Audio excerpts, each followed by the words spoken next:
सभी दर्शकों को ज्योतिष विश्लेषक मनिंदर सिंह का प्यार भरा नमस्कार। दर्शकों, मैं आज आपके सामने उसी विषय के ऊपर दूसरा भाग लेके आया हूं जिस विषय पर मैंने पिछले हफ्ते पहला भाग प्रसारित किया था। विषय वही है, मन के हारे हार, मन के जीते जीत। पहले भाग में मैंने आप सबको इस विषय का आध्यात्मिक दृष्टिकोण बताया था और इस दृष्टिकोण को मैंने श्रीमद् भगवत गीता से भी कुछ श्लोकों को लेकर समझाने की कोशिश की थी। तो दर्शकों, उस भाग में जैसे मैंने आपको समझाने की कोशिश की कि किस तरह हमारे मन का हमारी इंद्रियों पर नियंत्रण होना आवश्यक है, क्योंकि हमारा मन किस तरह हमारे शरीर, हमारी आत्मा यानी कि हमारे जीवन को मार्गदर्शन देता है। उस भाग में मैंने यह भी बताने की कोशिश की कि मन हालांकि अदृश्य होता है, फिर भी हमारा अभिन्न अंग है और सबसे अधिक शक्तिशाली माना गया है। मन के बारे में यह बात जान लेना बहुत आवश्यक है कि मन का सदा होना बहुत आवश्यक है, तभी आप अपने जीवन में सही मार्ग पर, सही दिशा पर जा पाएंगे। दर्शकों, आध्यात्मिक दृष्टिकोण से मन को साधने के तरीके श्रीमद् भगवत गीता में दिए गए हैं। आशा है पहले भाग के बाद आपने उनके बारे में कुछ पढ़ा होगा। मैं उस पर आगे चर्चा ना करते हुए मैं इस दूसरे भाग में आपको मन के बारे में ज्योतिषीय दृष्टिकोण बताने की कोशिश करूंगा कि मन और हमारी कुंडली के बीच में क्या संबंध है, किस तरह मन किस ग्रह से प्रेरित होता है, किस स्थिति में मन भटकता है और किस स्थिति में मन शांत रहता है। इस दूसरे भाग को पूरा देखने के लिए आप मेरे YouTube चैनल @कुंडली फॉर लाइफ को सब्सक्राइब करिए और इस विषय का आनंद लीजिए। धन्यवाद दर्शकों। तो दर्शकों, अब मन और मन के ज्योतिषीय दृष्टिकोण के विषय पर आगे चर्चा करते हैं। मैं आपको अब ये बताने की कोशिश करूंगा कि खगोलीय ग्रह चंद्रमा और हमारे मन के बीच में क्या ज्योतिषीय संबंध है। जी हाँ, मन और चंद्रमा का बहुत ही गहरा संबंध माना गया है। तो इस पर क्यों और कैसे? दर्शकों, चंद्रमा हमारे मन का कारक माना गया है ज्योतिष के हिसाब से, यानी कि चंद्रमा हमारे विचारों, भावनाओं, अनुभूतियों, धारणा और स्मृति को नियंत्रित करता है। ये किसी के मूड, मानसिक संरचना और समग्र मानसिक स्थिरता का प्रतिनिधित्व करता है। इसी तरह चंद्रमा और मन के बारे में शास्त्रों में भी कुछ लिखा गया है। हिंदू शास्त्र बृहत पराशर होरा शास्त्र, जो कि बहुत ही अहम ज्योतिष शास्त्र है, इसमें बार बार लिखा गया है चंद्रमा मनसो जातः, यानी चंद्रमा ब्रह्मांडीय पुरुष के मन से पैदा हुआ। इसलिए चंद्रमा हमारे मन की स्थिति को दर्शाता है और हमारे मन को नियंत्रित करता है। इसके बीच में और क्या संबंध है? चंद्रमा जैसे ही शुक्ल पक्ष और कृष्ण पक्ष में अपनी कला बदलता है, तो वो हमारे भावनाओं को और हमारी सोच को प्रभावित करता है। चंद्रमा का जैसे जैसे कला बदलती है, उसके पक्ष के हिसाब से उसी तरह, उसी के साथ हमारी मानसिक स्थिति, हमारे सोचने की प्रवृत्ति भी बदलती है। इसलिए चंद्रमा जो रोजमर्रा के दौरान जो वो गोचर करता है, जितनी राशियों से होकर गुजरता है, जितनी कला को बदलता है, उस हिसाब से हमारा मूड और हमारी भावनाएं प्रभावित होती हैं। चंद्रमा जब हमारी कुंडली में मौजूद होता है, तो वो किस तरह से असर डालता है हमारी सोच पर, हमारी भावनाओं पर, आइए जानते हैं। चंद्रमा जन्म कुंडली में इसकी शक्ति, गरिमा और स्थिति मानसिक स्वभाव को प्रकट करती है। यानी कि मजबूत चंद्रमा की अगर हम बात करें, अगर आपकी कुंडली में चंद्रमा बलवान है, तो मजबूत चंद्रमा हमारे भावनात्मक स्थिरता, रचनात्मकता, सूक्ष्म दृष्टि, शांत मन को दर्शाता है। और इसी तरह अगर बात करें पीड़ित चंद्रमा यानी कि या तो वो किसी दुष्ट ग्रह के साथ बैठा हो या उस पर किसी दुष्ट ग्रह की दृष्टि हो, तो वो हमारी मानसिक अशांति, चिंता, हमारे मूड में बदलाव, तनाव या भ्रम की स्थिति पैदा करता है। अब बात करते हैं, अगर चंद्रमा अलग राशियों में, अलग घरों में और उस पर जो दृष्टि होती है, तो उसका प्रभाव क्या होता है। जो राशि में चंद्रमा विराजमान हो या फिर उस पर किसी भी ग्रह की दृष्टि हो, तो वो एक इंसान की भावनात्मक जरूरतों को दर्शाता है। इसको अगर मैं थोड़ा सा और विस्तार से बताऊं और बहुत ही सरल भाषा में कहूं, कुंडली में चंद्रमा आपका जिस भाव में मौजूद है, उस भाव के गुणों के साथ आपका लगाव रहेगा। आपका मन वहीं लगेगा जो उस भाव के साथ जुड़े हुए या उससे संबंध रखते हुए विचार हैं, वहीं आपका मन लगेगा। अगर हम घरों की बात करें, तो चौथे घर का चंद्रमा के साथ बहुत ही गूढ़ संबंध माना गया है और वो हमारी वैचारिक शक्तियों को और हमारे सोचने के तरीके को बताता है। तो दर्शकों, मैंने आपको यहां यह समझाने की कोशिश की है कि चंद्रमा किस तरह मन का कारक है और हमारी कुंडली के हिसाब से, हमारे ज्योतिष दृष्टिकोण के हिसाब से चंद्रमा ही वो ग्रह है जो हमारे मन को नियंत्रित करता है। तो अब जैसे कि मैंने पहले कहा कि मन हमारे जीवन को मार्गदर्शन देता है, सही या गलत। तो यहां अब मैं आपको यह बता रहा हूं कि मन को नियंत्रण करने वाला चंद्रमा है, या मन नियंत्रण होने वाला वो ग्रह है जो कि चंद्रमा से नियंत्रित हो सकता है। तो मन को हम अभी भी अदृश्य ही मान रहे हैं, पर चंद्रमा हमें दिखता है। चंद्रमा से हम ये जानते हैं, ये हम सबको पता है कि पृथ्वी पर आने वाले ज्वार भाटा चंद्रमा से ही प्रेरित होते हैं, चंद्रमा के प्रभाव से ही होते हैं। पर अब मैं आपको जो समझा रहा हूं कि हमारा मन भी उन्हीं तरंगों की तरह, उन्हीं लहरों की तरह, ज्वार भाटे की तरह उछलता है, बैठता है या शांत होता है, तो ये भी चंद्रमा की वजह से। अब हम आगे चलते हैं, इस विषय पर और चर्चा करते हैं। दर्शकों, मैंने अभी तक आपको यह बताने की कोशिश की कि चंद्रमा और मन का संबंध क्या है, शास्त्र चंद्रमा और मन के बीच में संबंध को कैसे बताते हैं। तो इन सब बातों से यह बात तो साफ है कि चंद्रमा ही वो ग्रह है जो हमारी मन को प्रभावित करता है, नियंत्रण करता है, यानी कि हमारे जीवन को मार्गदर्शन देता है। तो जो ग्रह इतना महत्वपूर्ण हो, उसके बारे में तो जानना बनता है, उसके बारे में हमें ये पता होना चाहिए कि उसकी विशेषताएं क्या है। तो सबसे पहले हम उसकी विशेषता के बारे में बात करें ज्योतिषीय दृष्टिकोण से।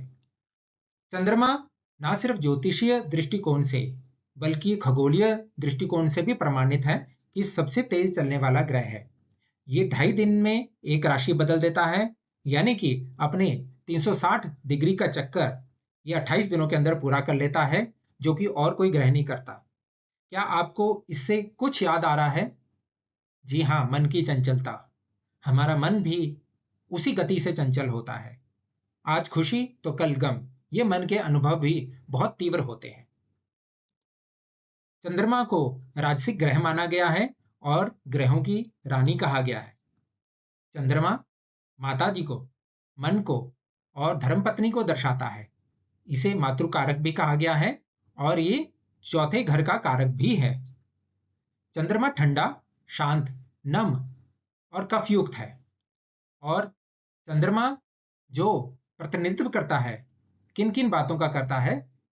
तरल यानी कि लिक्विड, यानी कि पानी, भावनाएं, नींद, परिवार, सुंदरता, गर्भाधान, वस्त्र, होटल, खाद्य उद्योग, शिशु, संगीत, कला और गुप्त विज्ञान।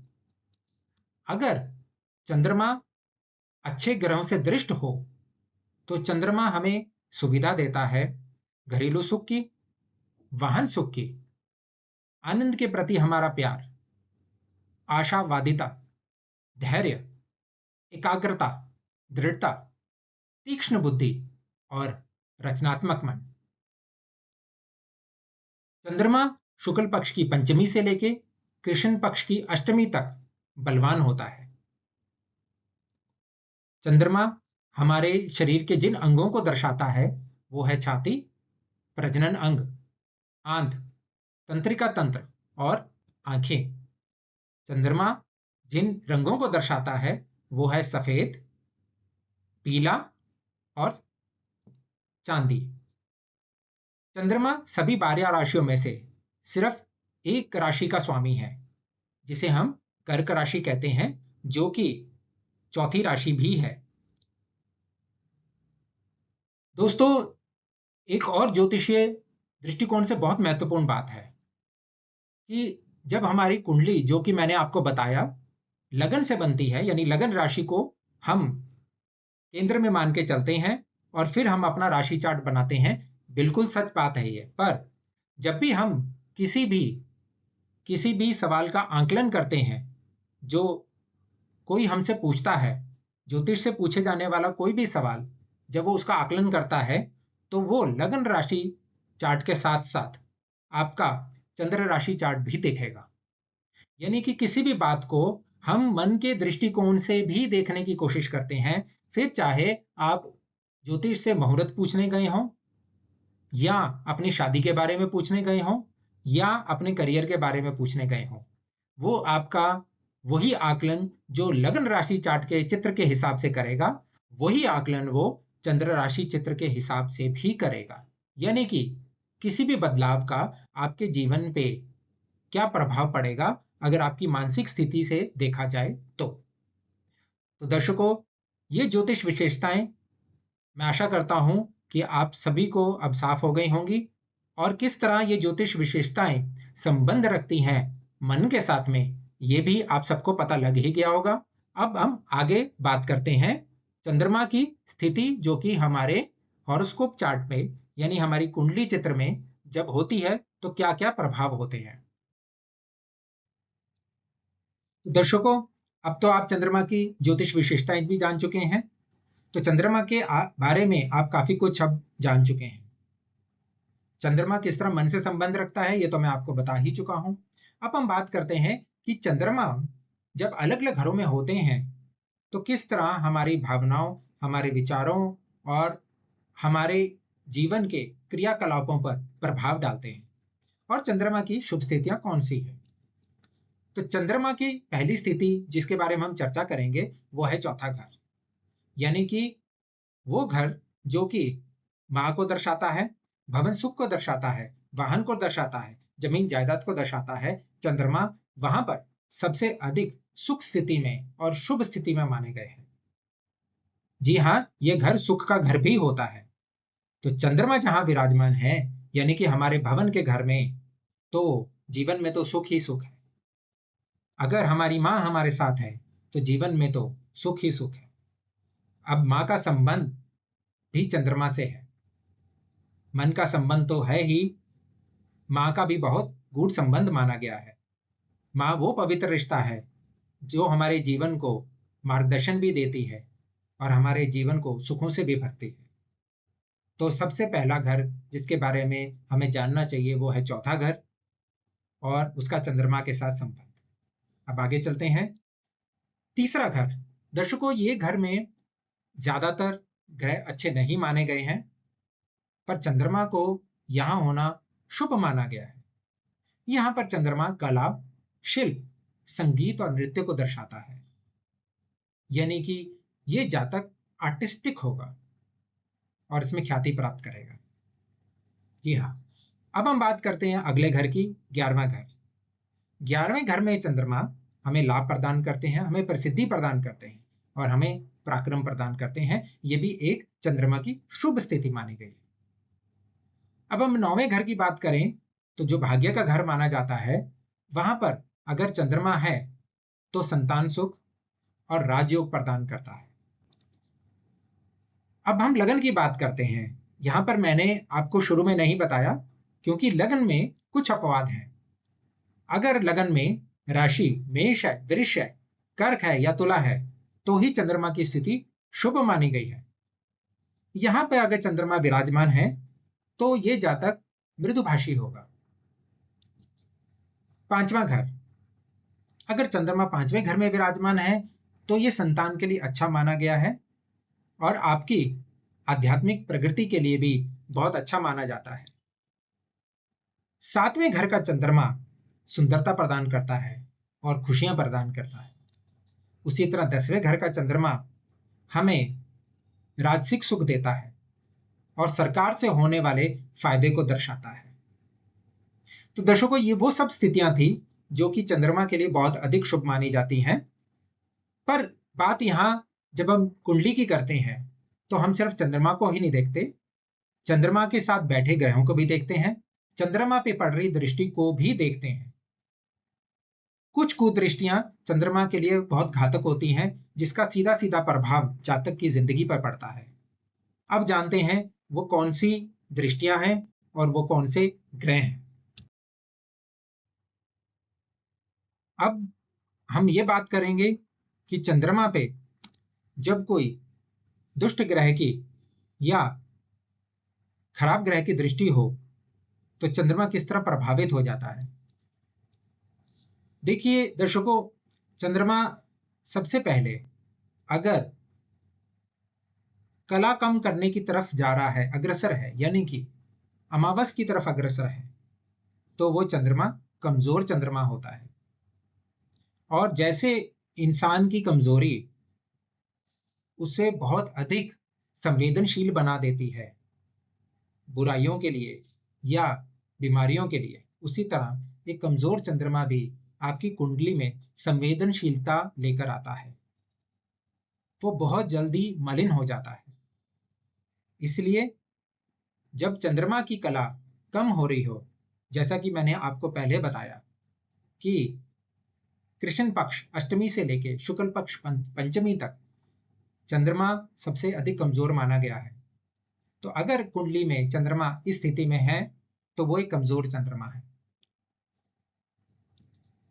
अगर चंद्रमा शनि के साथ बैठे हैं, जैसा कि आप यहां पर चित्र में देख पा रहे हैं, लगन में चंद्रमा शनि के साथ बैठे हैं, तो ये स्थिति अच्छी स्थिति नहीं मानी जाती।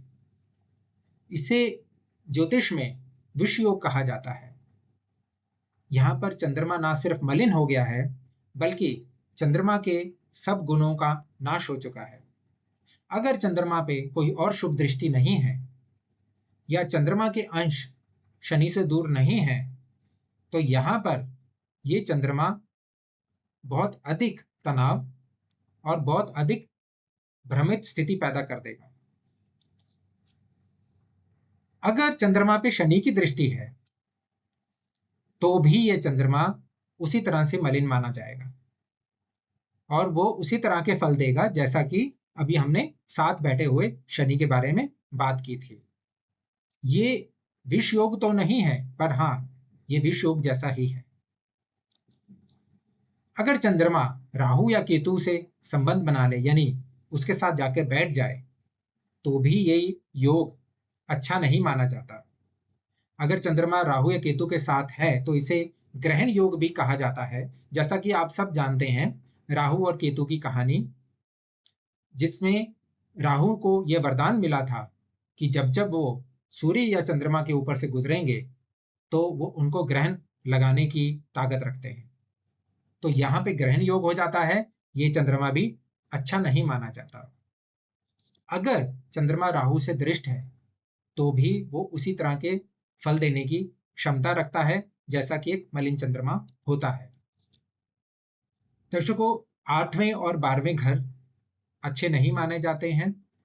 मैं आपको पहले भी बता चुका हूं। उसी क्रम में छठा घर भी अच्छा घर नहीं माना जाता है। ये त्रिक हाउसेस होते हैं, यानी कि यहां से हम उन सब बातों का आकलन करते हैं जो कि हमारी जिंदगी में मुश्किलें या मुसीबतें लेकर आते हैं। 8वें घर का चंद्रमा आयु के लिए शुभ नहीं माना जाता और इसी तरह 12वें घर का चंद्रमा भी शुभ नहीं माना जाता। ये हमें अलग अलग तरह के संकट लेकर आता है। तो दर्शकों, ये सब वो स्थितियां हैं जहां पे चंद्रमा कमजोर होता है, मलिन होता है। पर दर्शकों, आप अपनी कुंडली को सिर्फ इसी नजरिए से मत देखिएगा। ये मेरी आपसे विनती है, आप किसी सिद्ध ज्योतिष के पास जाकर ही इन सब बातों का आकलन करवाइएगा, क्योंकि कुंडली के अंदर चंद्रमा के साथ साथ और भी 8 ग्रह मौजूद हैं जो एक दूसरे पर असर डालते हैं और आपके जीवन पर असर डालते हैं। पर इन सब ग्रहों में से चंद्रमा, जो कि आपके मन का कारक है, जो कि आपके जीवन को एक दिशा देने की शक्ति रखता है, उसका सदा होना कितना आवश्यक है, ये बताने के लिए ये सीरीज मैं आपके सामने लेकर आया था। आशा है ये दोनों भाग आपको पसंद आए होंगे। आशा है अब आप मन की शक्ति को जान गए होंगे। आशा है कि अब आप ये जान चुके होंगे कि अगर आपका आपके मन पे नियंत्रण है तो आप जीवन में हर वो चीज पा सकते हैं जिसे आप इच्छा रखते हैं। दोस्तों, आइए ये जानने के बाद अब हम अपने मन को साधने की कोशिश करें, अपने जीवन को सही दिशा, सही मार्गदर्शन देने की कोशिश करें। इसी के साथ मैं आपसे विदा लेता हूं, और अगर आपको ये मेरा वीडियो पसंद आया हो तो आप इसे लाइक करिएगा और इसे ज़्यादा से ज़्यादा शेयर करिएगा, ताकि ये सब बातें और उन सब लोगों तक भी पहुंच पाए जो कि किसी ना किसी भ्रम की स्थिति में हैं, जो किसी तनाव से गुजर रहे हैं, जिसका अपनी जिंदगी से लगाव खत्म हो गया है। इससे पहले वो और कोई कदम उठाएं, आप उन तक ये वीडियो जरूर फॉरवर्ड करिएगा, ताकि उन्हें अपने मन की शक्ति देने का विचार उत्पन्न हो और वो किसी ना किसी तरह के मार्गदर्शन से अपनी जिंदगी को सही दिशा दे सकें। अगला वीडियो आप जिस भी विषय पर चाहते हैं, आध्यात्म की दृष्टि से या ज्योतिष की दृष्टि से, तो कमेंट बॉक्स में लिख के जरूर बताइएगा। मैं आपके सामने उसी विषय के ऊपर अपना अगला वीडियो लेकर आऊंगा। मेरे इस वीडियो को देखने के लिए आप सबका बहुत बहुत धन्यवाद। नमस्कार।